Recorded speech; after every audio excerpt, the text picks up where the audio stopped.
The next challenge is feeling tagged. It's worth 497 points. Looks like 8 people solved it. It says, check out my new note service. It supports all the formatting you'll ever need. Flag is in the admin cookies. So I did not solve this one. Like I said, I'm going back and doing all the challenges I did not solve. I reviewed the write-up from the challenge author, Seraphin. You can read it here, Seraphin, Blob, irisctf. And so, like I said, I did not solve it. I needed the help. I spent a good couple of hours during the CTF trying to solve it, but frustratingly, I did not get it. Anyways, so we're given a couple of resources. Here's the URL, a netcat to probably submit. If the flag is in the admin cookies, that means this is probably the challenge bot where you submit a URL. We have the web server script and a Docker file. If we look at the challenge, it says, welcome to my temporary HTML note hosting service, what to send a bunch of garbage, and it just echoes a bunch of garbage. So it looks like it's going to be some sort of sanitization bypass. If we go over, the server was called tag, maybe I renamed it, yep, chal.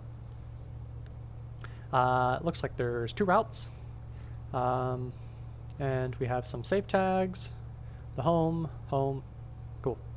So I guess that first page we went to is this one.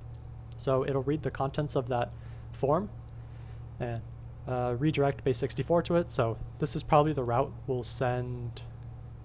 Actually, never mind. That's just an input form. And so then it'll read the contents from the query string here, decode it. The validation is done through a beautiful soup parser. So it'll take the contents of whatever we submit. It'll look at every node.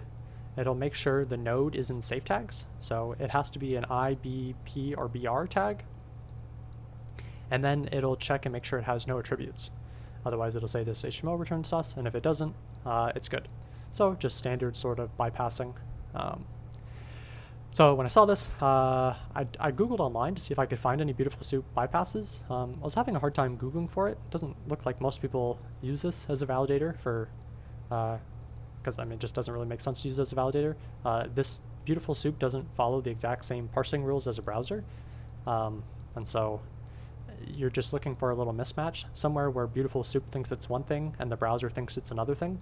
So I started fuzzing instead. I took one of these XSS payload list and I just started fuzzing through all of them. I wrote a little fuzzer script.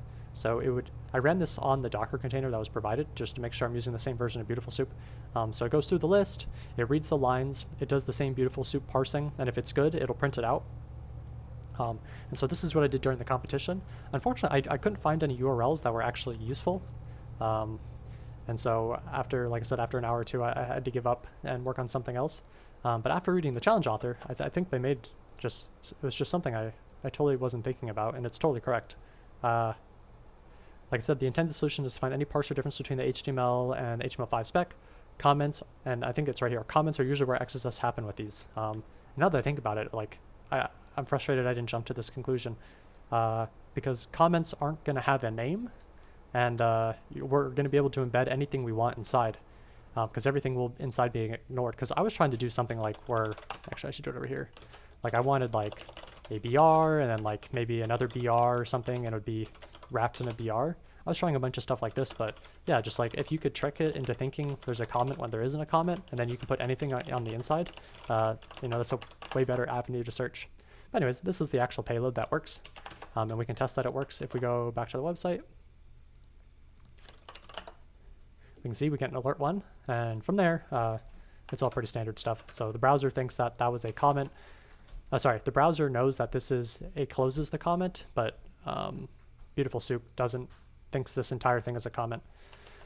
So from there, I think this is the script I used to actually exploit it. You just do a window.location, send the cookie to yourself, and get the flag. I guess we can submit it, make sure it's actually working.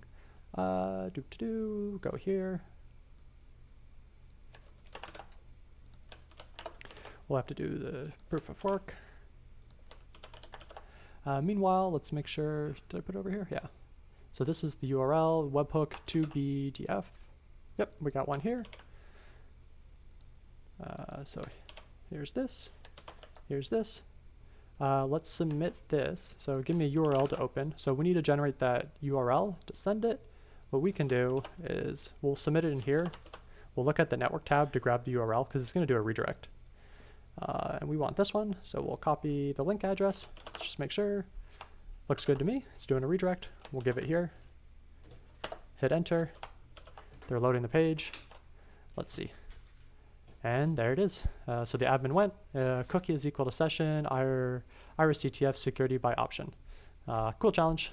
Frustrated I didn't solve it, but I'm glad there's a lot of great write-ups. Anyways, thank you.